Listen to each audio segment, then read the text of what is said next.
Hola, bienvenidos. El día de hoy vamos a dar pautas directas, claras y al final ejemplos reales de cómo crear una cartera de inversión centrada en los dividendos. Vamos a ver diferentes tipos de empresas al final que nos van a clarificar cada uno de las consideraciones que debemos tener para poder integrar una acción a nuestra cartera, ¿no? Hay que evaluar cuidadosamente pues, varios factores para garantizar la estabilidad y el crecimiento a largo plazo. Esto va muy ligado a la ganancia que genere cada empresa y el crecimiento de estas ganancias, ¿verdad? Entonces, empecemos. La sostenibilidad del dividendo, el payout o proporción de pago, ¿no? La proporción de pago es simplemente la división entre el dividendo por acción entre el beneficio por acción. Voy a explicarlo con un pequeño ejemplo. Digamos que tenemos dos compañías, una compañía A y una compañía B. Digamos que la compañía A genera un EPS, un beneficio por acción, de, digamos, $1 y entrega como dividendo 0.6 dólares. Entonces vamos a tener payout de el dividendo 0.6 entre $1, que es un 60%, ¿verdad? Digamos que la compañía B también genera unas ganancias y entrega unos dividendos. Digamos que la compañía B genera $2 y de esos $2 se entrega 1.5 dólares. Entonces vamos a tener aquí un payout de 1.5 entre 2, que es el 75%.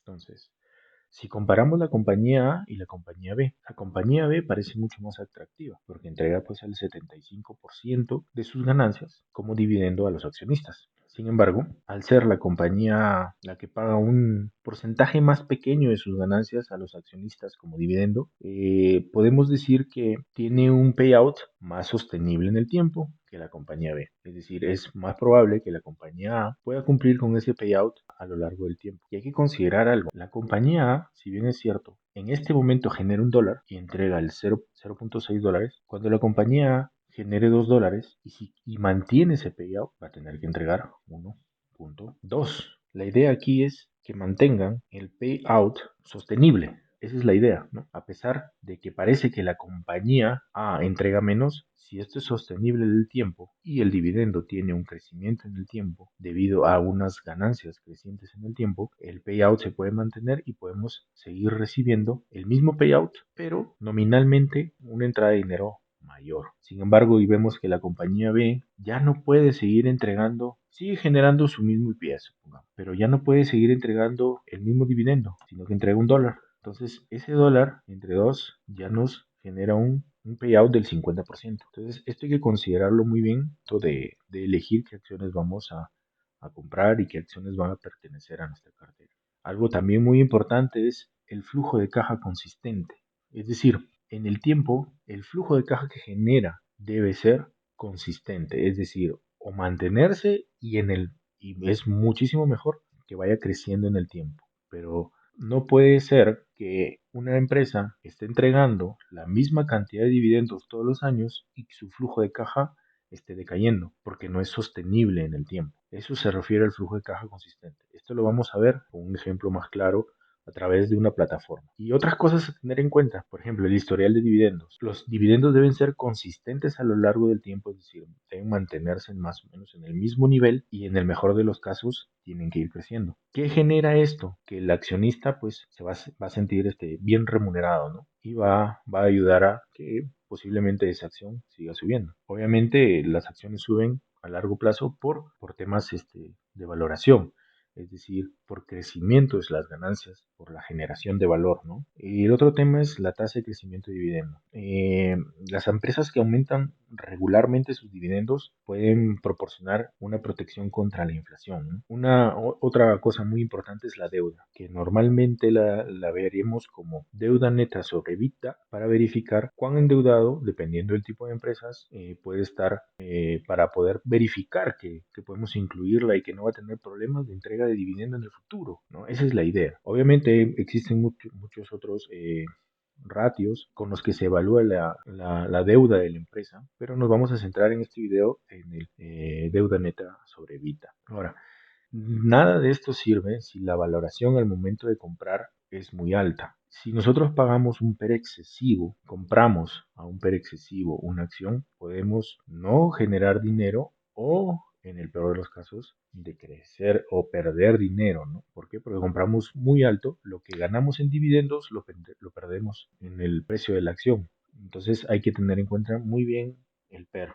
Hay que comparar el ratio PER con los pares de estas compañías de la misma industria para asegurarte de no estar pagando en exceso. Y una cosa muy importante que la mayoría se olvida, los impuestos.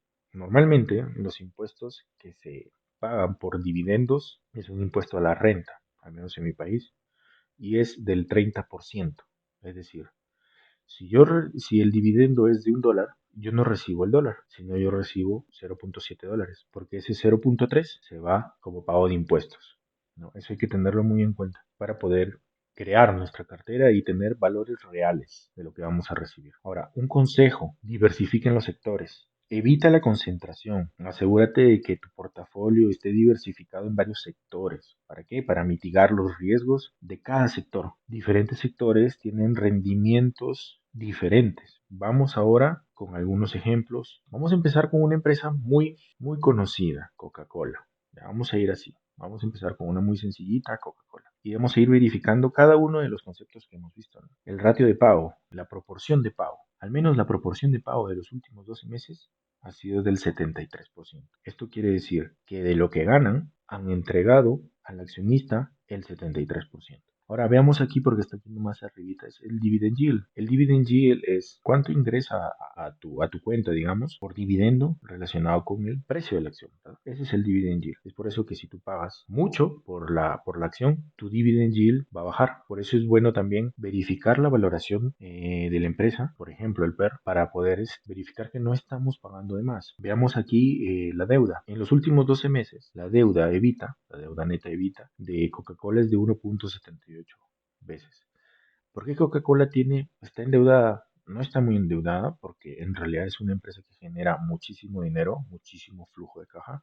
Entonces puede permitirse endeudarse más de 1.78 veces. Perdón. Entonces es un nivel de deuda realmente para Coca-Cola bajo. El único problema de Coca-Cola es que como genera tanto dinero, ya no tiene dónde invertir ese dinero. Simplemente o lo entrega como dividendos o lo retiene para recompras de acciones y algunas otras inversiones, pero ya no puede crecer muchísimo más porque ya está en todo el mundo. Veamos ahora cómo han sido históricamente sus dividendos, ¿no? Vamos a ir aquí a valoración. Y en valoración, históricamente, desde el 2006 hasta la actualidad, Coca-Cola ha entregado un rendimiento de dividendo del 2.92%. Entonces vemos que es más o menos estable, está alrededor del 3%, digamos, ¿no? Veamos el flujo de caja de Coca-Cola. Y aquí lo calculan de una manera particular, pero nos sirve para el ejemplo. Este es el flujo de caja por acción de Coca-Cola a lo largo de tiempo. Vemos que prácticamente ha sido constante y creciente. Solamente en el 2007 parece que tuvo un problema ahí, pero fue puntual. Luego siguió creciendo, ¿no?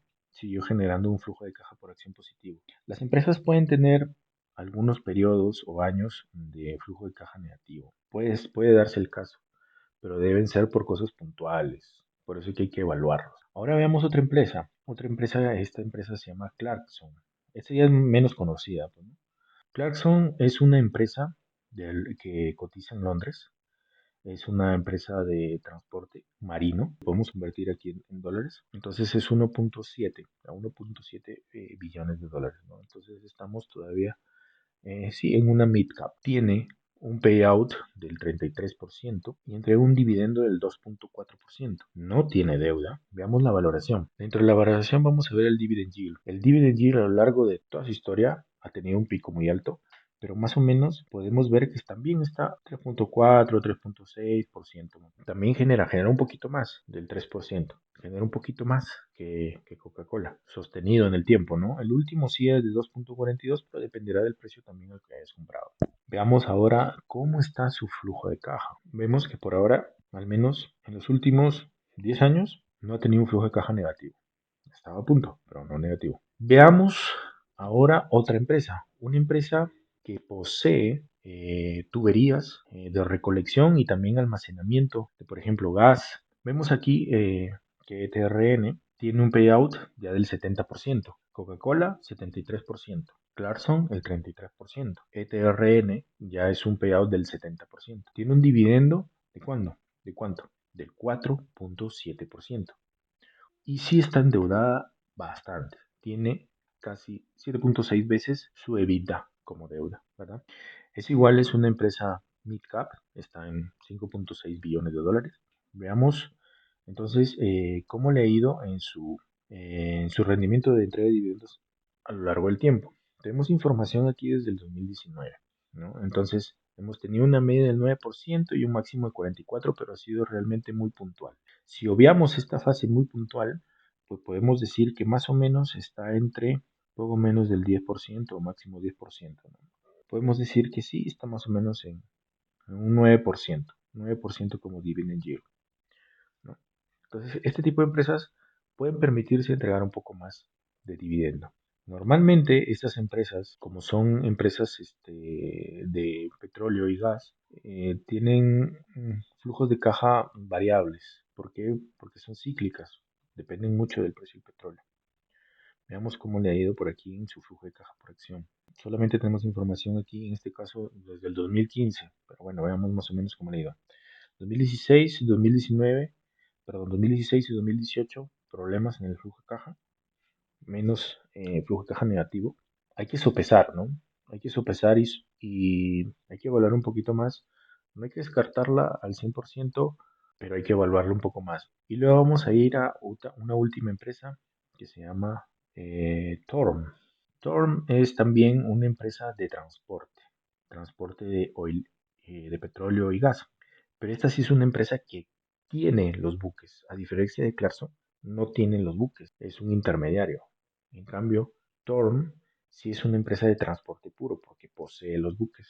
Esta es una empresa muy interesante. La descubrí viendo el portafolio de Howard Marks. Y es muy interesante porque tiene un payout del 83%, tiene un dividend yield del 14%. Claro, ese es su último dividend yield, ¿no? Veamos cuánto ha sido su dividend yield histórico, ¿no? Y hay que evaluar después si ese dividend yield pues, puede permanecer o puede mantenerse. O mejor dicho, si ese payout puede mantenerse, ¿no? Está muy poco endeudada para la cantidad de dinero que genera. Si bien es cierto, es una mid cap porque está en 3.7 billones, genera mucho flujo, pero para su nivel de ciclicidad, porque igual esta depende también del petróleo, tanto para poder trasladar, porque sus buques usan petróleo, como para poder cobrarle a los clientes. Entonces, tiene una deuda de solamente el 0.85 veces. Veamos cómo le ha ido en su dividend yield histórico, ¿no? Tenemos información aquí desde el 2018, en el cual el mínimo ha sido en 0.16, ¿no? Y luego ha ido creciendo, pero en promedio tiene un dividendo del 9%. Por supuesto, antes de comprar cualquier tipo de acción hay que evaluar el PER, no solamente el PER, hay diferentes métodos de valoración que se pueden usar, pero para simplicidad de este video vamos a centrarnos en el PER, no hay que evaluarlo, ¿no? Entonces, hemos visto empresas de bebidas, empresas de transporte intermediarias, empresas de oil y gas puro, midstream, y hemos visto empresas de transporte puro marítimo, me olvidaba. Vamos a ver cómo ha ido el flujo de caja de Torm, siendo una empresa que tiene igual una ciclicidad, ¿no? Vemos que Torm ha tenido, sí, algunos años de problemas en el tema de su flujo de caja. Entonces esto también hay que tenerlo en cuenta y hay que evaluarlo muy bien, porque sí, ha tenido varios años de flujo de caja negativo. Y hay que evaluar por qué un inversionista tan importante como Howard Marks tiene esta acción en cartera, ¿no? Hay que tratar de verificar cuándo fue su primera compra y qué entorno tenía el mercado en esa primera compra, qué proyecciones tenía esta empresa en ese tiempo, a cuánto estaba valorada esa empresa, ¿no? Para poder entender, no estamos en la cabeza de Howard Marks, obviamente, pero para poder entender, para poder darnos una idea de lo que puede haber considerado antes de comprar esta empresa. Y hay que tener en cuenta que tiene gran parte de su portafolio lo tiene en esta empresa. Bueno, eso ha sido todo por este video. Si tienen interés en algún tema en particular, lo pueden dejar en los comentarios para preparar pues, un video específico con ejemplos claros, reales, que nos puedan servir en la vida real de nuestras inversiones y de nuestra creación de portafolio, ¿verdad? La creación de portafolio por dividendo es una forma, existen muchas. futuros videos iremos tratando de cubrir otro tipo de creación de portafolios y se pueden combinar entre ellos. Es decir, existen muchísimas formas dependiendo de tu perfil de inversionistas, dependiendo de cuánto riesgo quieres asumir.